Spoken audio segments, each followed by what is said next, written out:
Okay.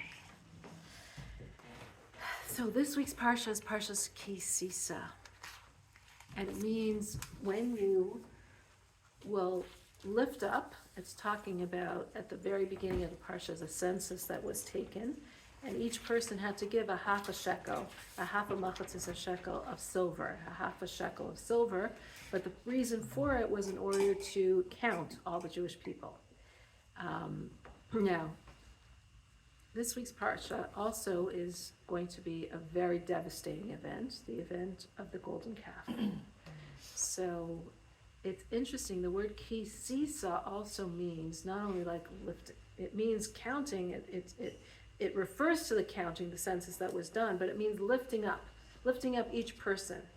And when you count each person, you're showing that each person counts, you're kind of lifting them up. You're saying, you count, and you count, and you count.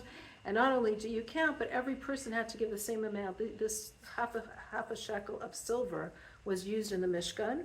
It was used for the silver sockets, the foundation of the Mishkan. And there was a lot of donations for the Mishkan that every person could give whatever they had, whatever was they wanted to give, whatever based on ability and based on a person's means. But this was a half a shekel of silver that every person gave the same amount. Rich, poor, everyone gave the same amount. And the lesson of it was every person counts. Every person is equal. When it comes to the foundation of the Mishkan, the foundation of who we are, we have to realize that at our foundation, we're all equal. We're all the same. Whether you're more religious, less religious, whether you have more money or less money, where you're more influential, less influential, it doesn't matter. We're all equal. We all count, and we're all one nation, and equally so, and we're all equally necessary to be here. Now, it's interesting, though, that the week's parsha that talks about the most difficult, the most horrific mistake that the Jewish people made, which was the egel, which was the golden calf, is the parsha that is called When You Lift Up, right? It should be like, this is uplifting? How are we lifting up in the parsha that we fell the lowest? So how is it lifting up when this is the week's parsha where we fell the lowest? It was right after receiving the Torah, right after hearing the Ten Commandments from God himself, and it says that there was trembling, there was lightning, there was thunder. It was a spectacular event, but people couldn't even hear God speaking all the 10 commandments. They said to Moshe, you please say to us, because they were just expiring out of the holiness of the event, the transcendence of the event. And after such an event like that, we see, what were they doing? They were worshiping this golden calf because they were mistaken. They thought Moshe was supposed to come down after 40 days and 40 nights, and they miscalculated, and he didn't come down. And the question is, like, how is it that they could have done that? Like, how is it after such a holy, transcendent event, they could fall so low? Like, what was their calculation? What were they thinking? And even when we say, okay, it was only part of the Jewish people, it was only the Erev Rav, the multitude of the people who joined, the Egyptians that joined them, and it was them that convinced, some others to do it. It wasn't really the Jewish people who were doing it. Even after we say all these excuses, it's still hard to fathom what was it that they were doing. And the Midrash also says that the Satan came and he showed them this picture of Moshe as if he was in heaven, like as if he had been killed. And they're thinking, like, we have no more leader, who's going to help us, what's going to be? But even after you hear all these things, you just heard from God himself saying, I am God, and you heard God saying, don't make any other gods. How could you be serving this golden calf? What was this all about? And moreover, this is the week's parsha, which we are considering kisisa, lifting up, raising up. So how is it that this week's Torah portion, which is about the biggest mistake that the Jewish people made, and we say that the repercussions of this event is until the end of Galut, till the end of exile, like, because we served the golden calf so many years ago, we aroused God's anger, and we're still suffering the repercussions in exile today. So how is it that it's also uplifting? How is it something that's lifting us up when we fell so low? Interestingly, as well, we have, I mean, you mentioned before that there's a gorgeous moon outside, right? Right over your Right over my head. Yeah. Full moon, right? And the full moon is really the 15th of the month, which is what we're, the middle of the month, which is right where we're at. But really, the beginning of the month, which is Rosh Chodesh, is a special holiday for women. Okay, it's a special holiday given for women, and we're not supposed to do extra work. So if you want an excuse not to do laundry or not to do, and to celebrate the day, this is the day. Rosh Chodesh is a special day for women, and the reason why it's a special day for women has to do with this week's Torah portion as well, because it says the women did not participate in the Chet HaEgel, in this sin with the golden calf. In fact, Aaron was trying to delay them from making the golden calf, and so he said, go ask your wives for their gold and their silver, their earrings, and it says the women wouldn't give it.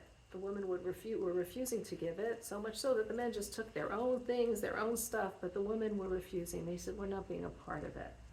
And the question is, how did the women have that courage, that stamina, that understanding when so many people in the nation did not, when the men did not? And the men were punished for it, that they would die in the midbar, in the wilderness. But the women were not punished for this, and they were, not only were they not punished, but they were rewarded by being given this special holiday of Rosh Chodesh that's specifically for women. So when we think of idolatry, really the way that it started was that people originally decided that God is so high, he's very high above everything, and he must be having ministers or officers who he's putting in charge of this world, because God is too high and too transcendent to be involved here in this world.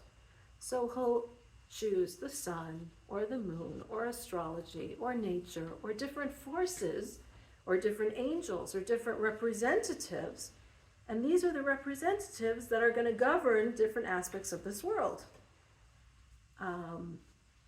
Now what happened was, instead of just serving these representatives as being messengers of God, they ended up being, this was itself a god. So the sun, the moon, the stars, and the forces, all the different forces, and we see all these, I mean, in some Mid-Eastern religions, there still is different forces of the universe, the forces of the universe that are empowered to cause different results. So this was how it became, that the forces themselves, the messengers themselves, became the gods, became not just messengers of God, but the actual gods. It's like when you're chopping wood and you have an axe. Are you going to say the axe is what's chopping the wood, or the hand that's holding the axe is chopping the wood? Obviously, it's the hand that's holding the axe that's chopping the wood, and that's God. But they attributed it to the axe itself. Oh, it's the axe itself that has the power. And when you think about it, it seems like, how could people be so obtuse? How could you be so thick to think that it's actually the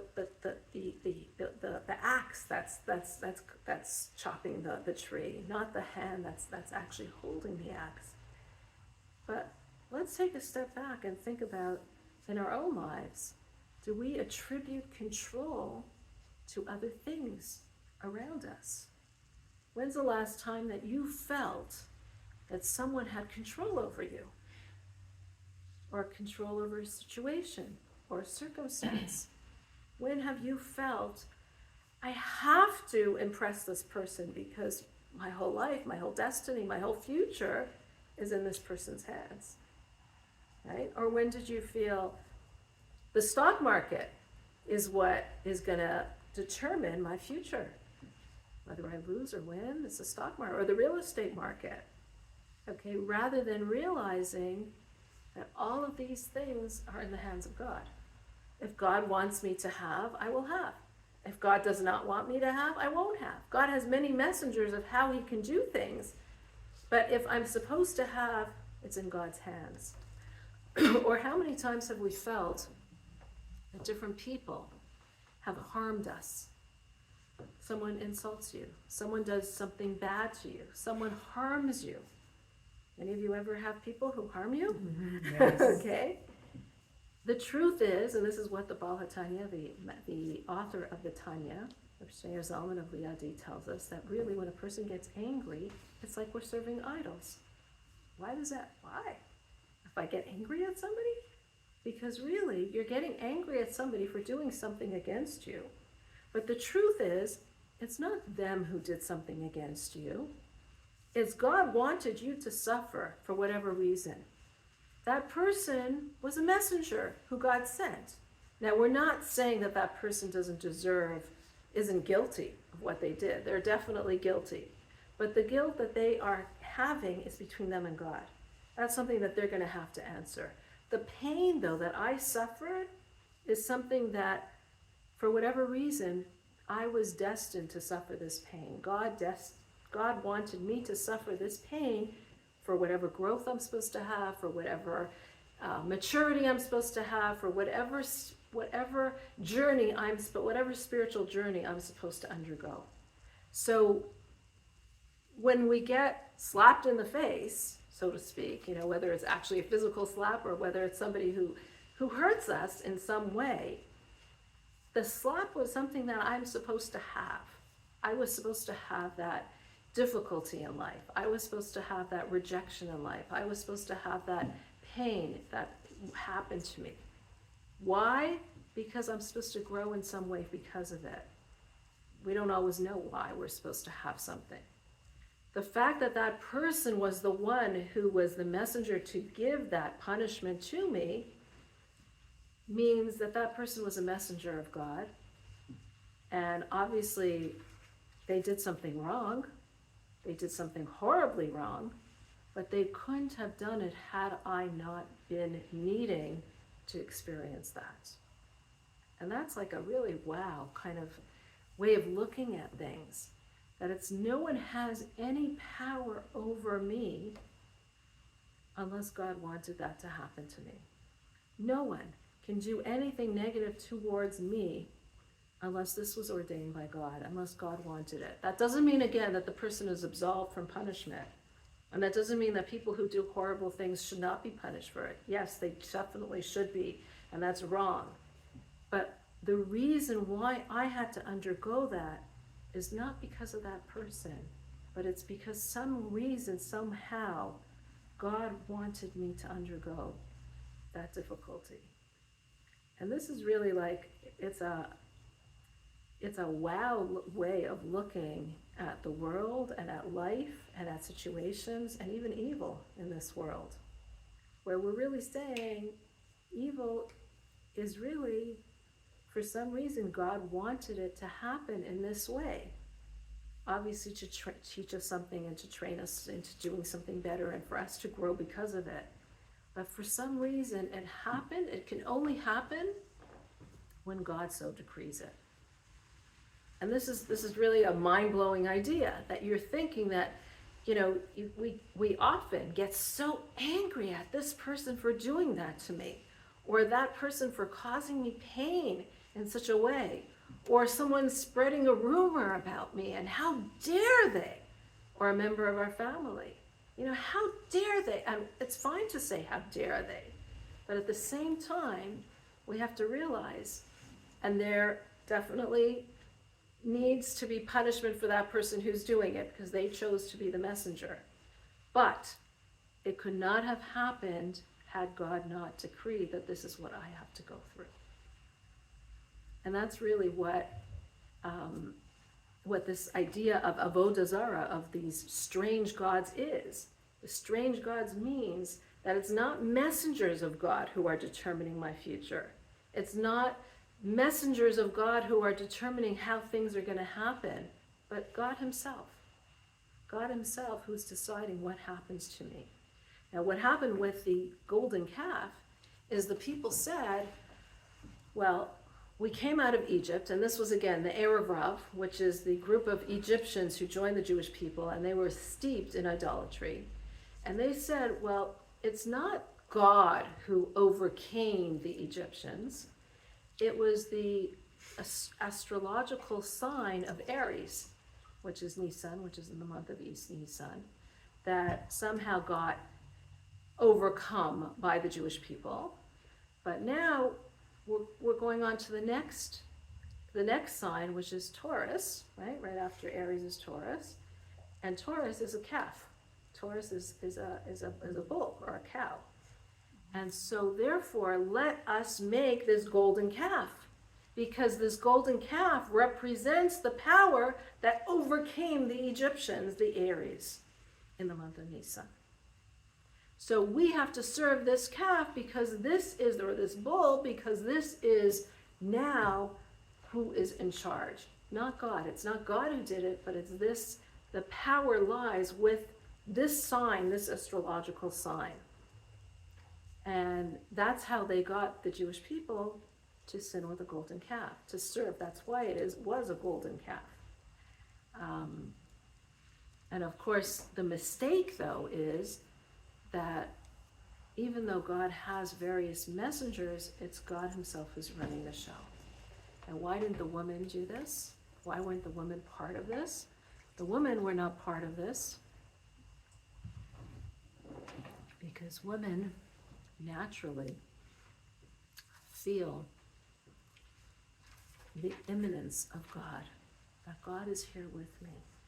They know that God is transcendental, they know that God is above this world, but they also feel God within this world. Now I'm going to go for a drop into some Kabbalah, just for a drop. The world was created with 10 different, what is called sphirot, which is different modalities, different lights that come to this world, different aspects that create this world.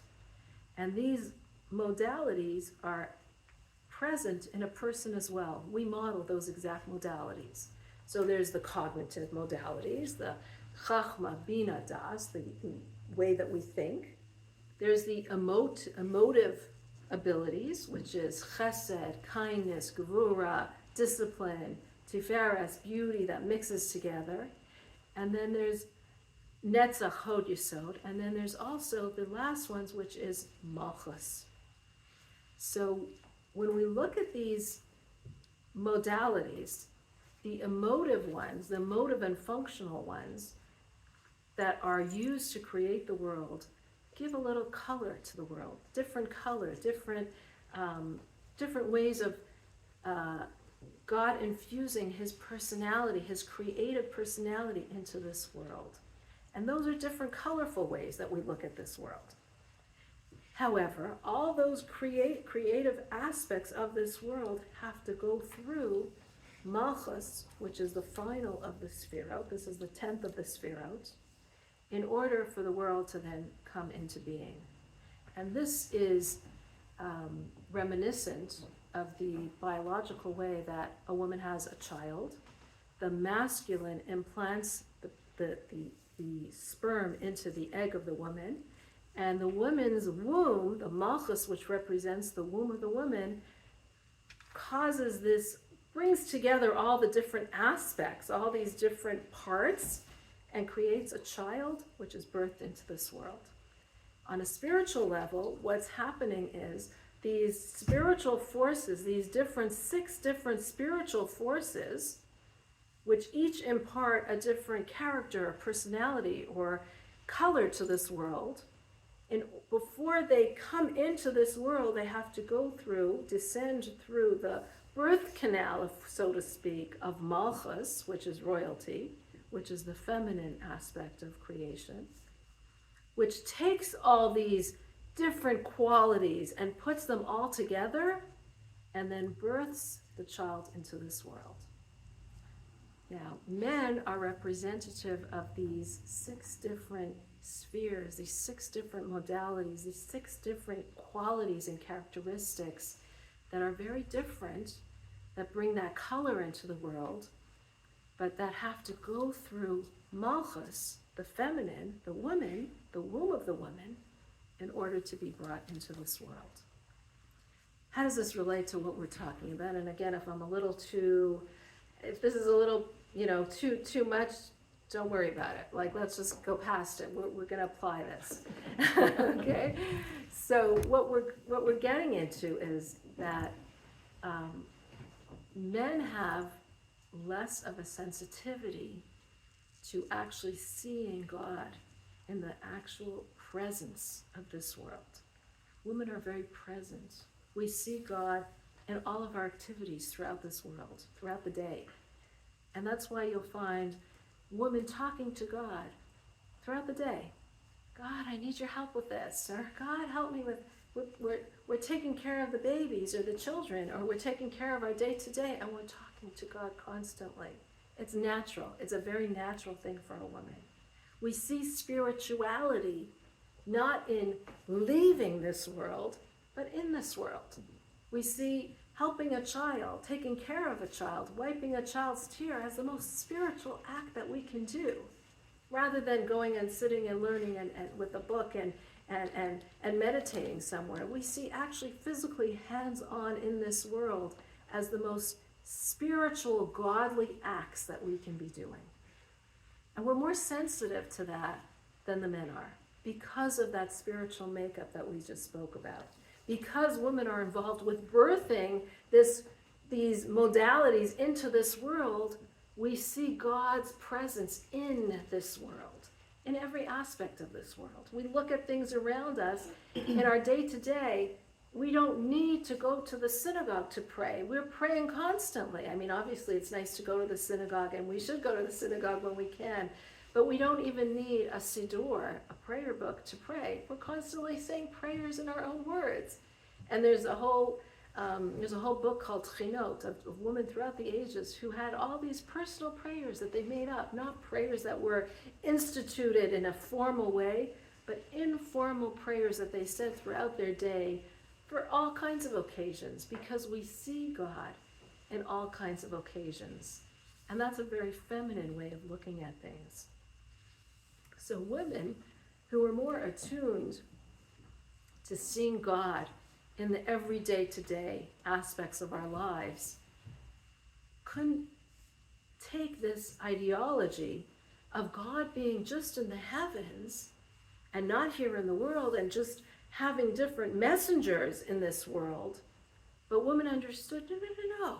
God might have messengers in this world. He might have the sun, the stars, the moon. He might have nature. He might have all these things. But even with all these aspects of God in this world, God is very much here in this world, here in this room, here in the cookie, here in the drink, here in the studies that we're doing. He's here with us, sitting at the table with us. We feel his presence, rather than saying he's away somewhere. He's only in the synagogue when we go and pray, or he's only in formal celebrations or formal activities that we do. No. God is here in the informal, in every aspect of our lives. We see it in the glass of water. We see it in every sitting together, as women sitting together and communicating with each other. We feel God's presence. We don't need a quorum of 10 people. We feel God's presence just with us, with wherever we are. That's a certain sensitivity that a woman has, I won't say that a woman has that men don't have, but it's a more feminine sensitivity than the masculine way of looking at this world. And that's why when the Erev Rav came to the women and said, God isn't in this world. We need some kind of messenger. We need some kind of shliach. We need some kind of representation of God. And the representation that we're going to make of God is going to be this calf, this bull, because that's the symbol of the Taurus, and that's the Taurus who overcame the Aries, and that's how we are going to have this representation of spirituality in our lives. And the woman said, no way. God is here in our lives. We don't need these physical representations of God, or these forces that represent God, because with all the forces in the world, God is here with us. And God is here in every blade of grass that we see outside, in every activity that we do, in every action and every deed that we are a part of. And because women saw that, God says, okay, you're going to be given Rosh Chodesh. You're going to be given the holiday of Rosh Chodesh. If we look at the moon wanes, it gets bigger and smaller.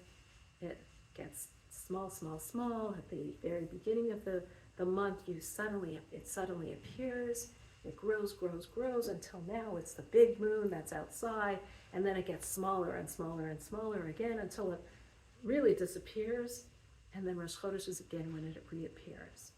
So women who see these cycles of life, and we go through these cycles of life in our own biological way as the month goes around and around, as we have our phases and our periods of life. It's through all those phases and ups and downs of our life that we still know that God is a present, that God is a constant, that God is here.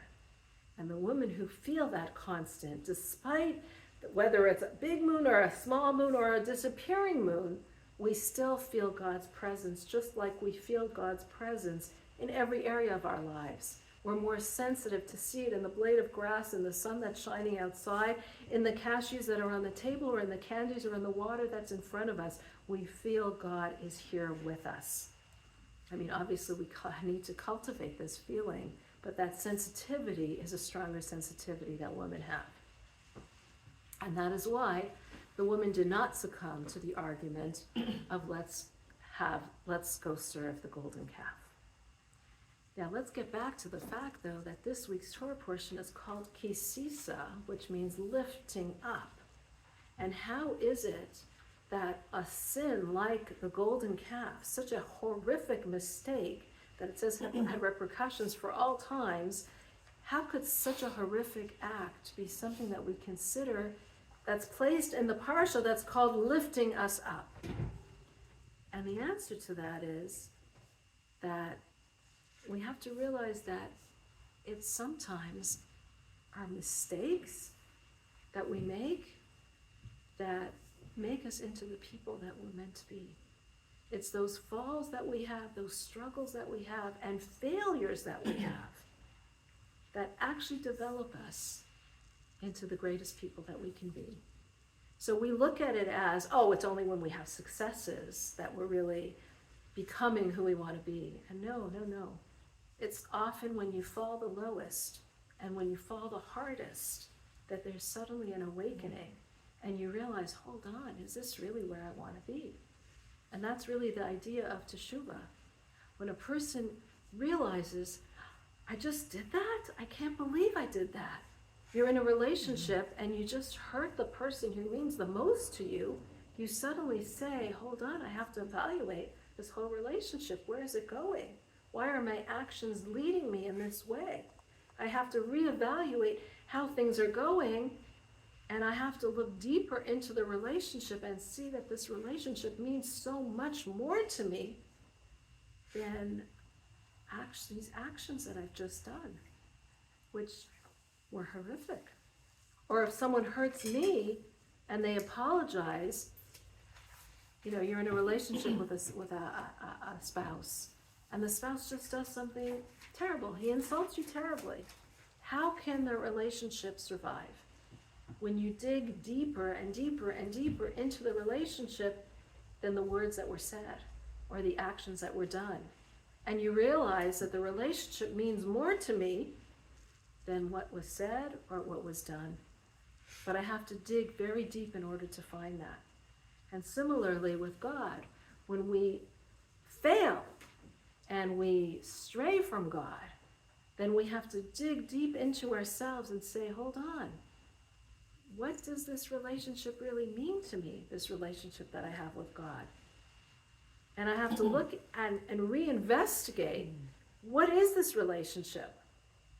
And how am I going to change it? Because if I can act in this way, that means that I really need to reevaluate where I'm at. And what caused us to do that? What caused us to make this reevaluation? Life is such that we're all coasting along. We're always coasting along in life. We're so busy with doing and getting through our day, and the carpools and the scheduling and the pickup and the grocery shopping and the dinners and all the things that we're doing. We coast along life. And suddenly something happens where we make this big mistake and we fail. And after we fail, suddenly we realize, uh-oh, I can't just coast. I really have to look into this. What just actually happened? And why did it happen?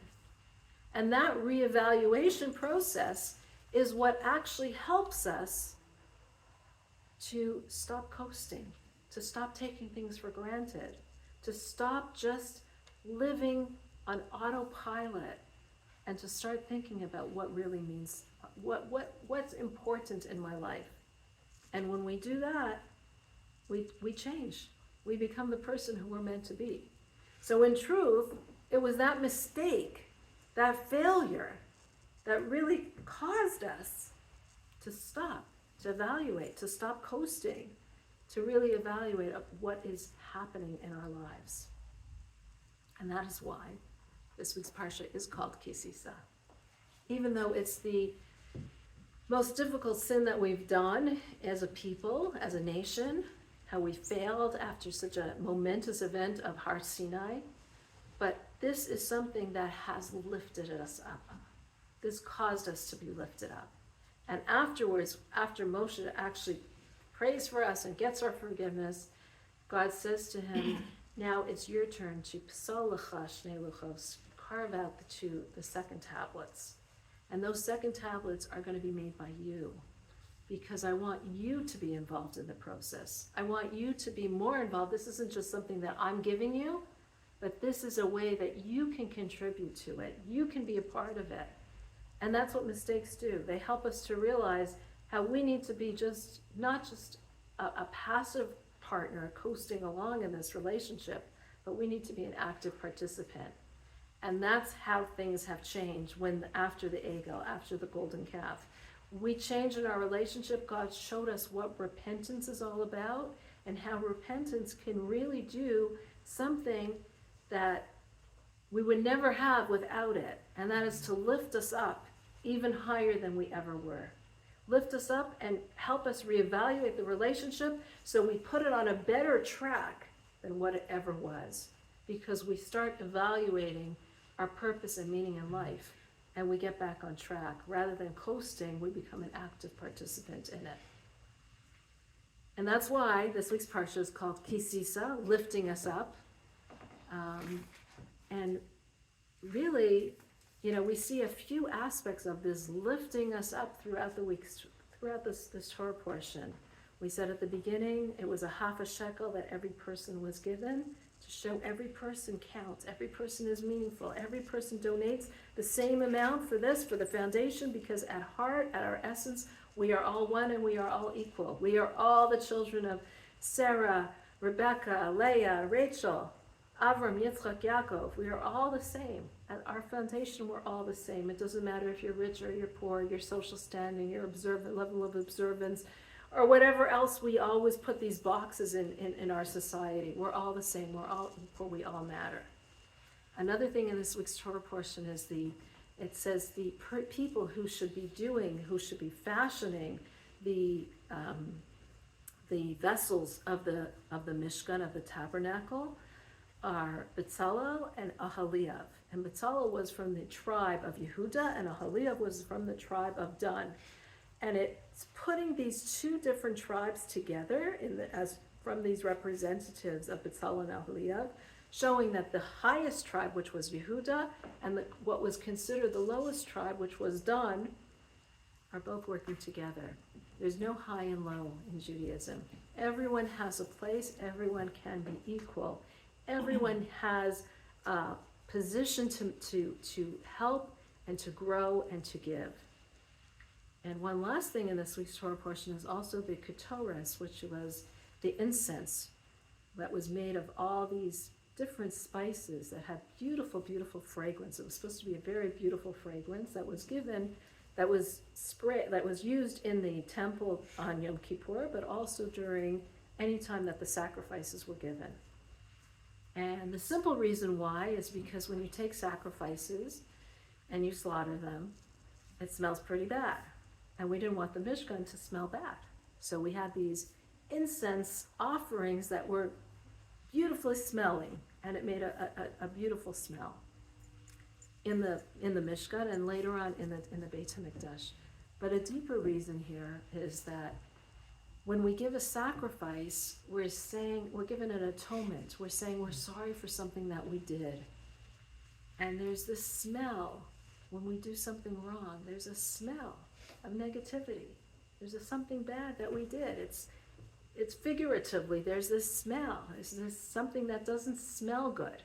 Anytime that you do something bad, even after you say you're sorry, there's still this remnant, right? That's left over. That's just not a pleasant remnant. And we say, no. The remnant that's going to be left over is the ketoris, is the incense, which smells delicious. After we do something, after we make a mistake, we're going to get higher. We're going to have this beautiful smell, this beautiful opportunity to reach a new level. That's how Judaism looks at mistakes. That's how Judaism looks at fallings and failures. And that's how we each need to look at it in our own lives. And I think the lesson for us here is that obviously for ourselves, when we're falling, when we stumble, when we make a mistake, instead of banging us on the head and telling ourselves how stupid I am, what an idiot I am, what a moron I am, how could I have done that? That's the wrong attitude. The attitude is, how can we build ourselves up from this mistake?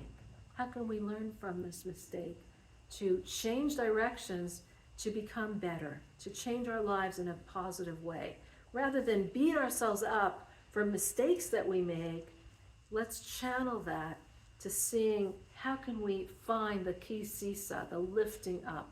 How can we uplift ourselves through that mistake? And that's as far as how we look at ourselves. When it comes to how we look at others, there are so many times when people need that uplifting, when people are going through a hard time, a mistake, a struggle, a challenge. They're at their lowest, and we need to be the ones who are there for them, showing them that there's a light at the end of the tunnel, that we can build you up, that this is not the end of the world, but this can be the stepping stone for something greater.